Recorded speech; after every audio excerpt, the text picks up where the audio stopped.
General EWS కేటగిరీలో all India first. Telugu రాష్ట్రాలకి రెండింటి మీద చూస్తే ముగ్గురు పేర్లే ఎన్టీఏ వెబ్సైట్లో కనపడుతున్నాయి. వీళ్ళు చూసారట మళ్ళీ ఓపెన్ చేసి.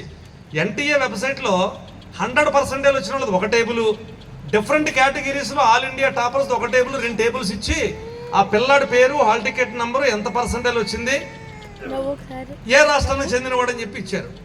మొత్తం మనం ఎదిగితే ఆంధ్రప్రదేశ్ పిల్లలు ఎంతమంది ఉన్నారని ఆ టేబుల్ మొత్తం ఎదిగితే 2 టేబుల్స్ 3 పేర్లు కనపడి, ఒకటి తెలంగాణ రాష్ట్రాన్ని, 2 ఆంధ్రాకి. ఆ రెండింటిలో ఒకటి తిరుమల రాజమండ్రిది.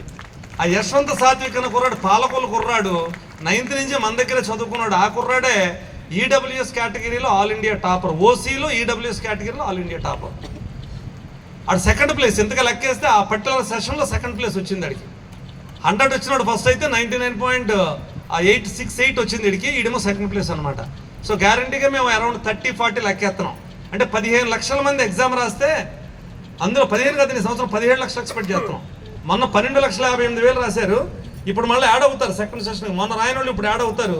టోటల్గా తీసుకుంటే ఒక 17 లక్షలు ఉంటారని ఎక్స్పెక్ట్ చేస్తున్నాం. అంటే సుమారుగా 17 లక్షల మంది పిల్లలు ఆల్ ఇండియా లెవెల్ ఎగ్జామ్ రాస్తే ఆల్ ఇండియా 30 లోపు ర్యాంక్ మనం ఎక్స్పెక్ట్ చేస్తున్నాం.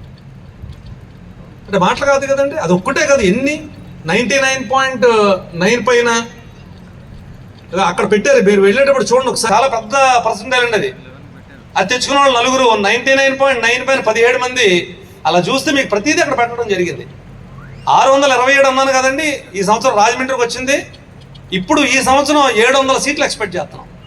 ఐఐటి, ఎన్ఐటి, ట్రిపుల్ కలిపి 700 సీట్లు ఒక రాజమండ్రి నుంచి ఎక్స్పెక్ట్ చేస్తున్నాం.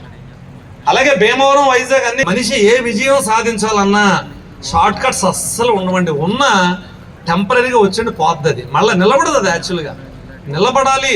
ఒక్కటే గుర్తుపెట్టుకోండి, జననం, పుట్టుక, వృద్ధి, క్షీణత, ఈ 3 మనిషికి జంతాష్టాలకు తగ్గిపోయినా ఎందుకు తిరుమలకి అంతలా వచ్చిందంటే తిరుమల చాలా స్ట్రాంగ్ బేస్ ఉంది. సతీష్ బాబు గారు, శ్రీహరి గారు లాంటి వాళ్ళు, విజయలక్ష్మి మేడం, వీళ్ళంతా వీళ్ళే కాదు. మీరు చూడండి ఇక్కడ ఆర్గనైజ్ చేసినప్పుడు చూస్తే ప్రతి team member, teaching, non teaching అందరూ అలాగే ఉంటారు.